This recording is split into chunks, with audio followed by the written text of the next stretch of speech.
ń sọ ogún bí ọ̀mọ̀ràn bá ń sọ ọgbọ̀n ọ̀rọ̀ kan báyìí ni aṣiwèrè fi máa ń ṣẹ́gun wọn ọ̀rọ̀ yẹn dẹ̀ ni pé mi ò ní gbà.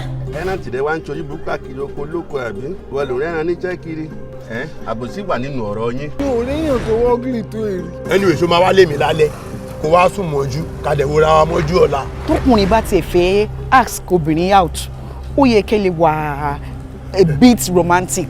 ọlọ́kadà máa wá romantic ni tó rò ti pa ogbó orí. ó pàdé ọkùnrin ó la ẹnu ẹ̀ báyìí lágbárí ẹ̀ ó fi bá ẹ̀ sọ̀rọ̀. kí ni mo tún fẹ́ máa báwọ̀ sọ àṣẹjọ́ mọ́ra gbogbo ọ̀rọ̀ tó wà láyé látijọ́ sọ tán.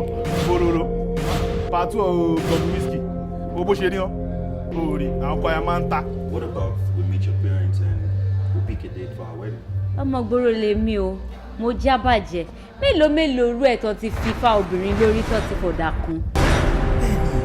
àṣé ọ̀dàlẹ̀ ni ẹ́ bó ṣe gbàbọ̀dẹ̀ fún àwọn ìlú òdì kejì tó fẹ́ gbàbọ̀dẹ̀ fún wa níbí.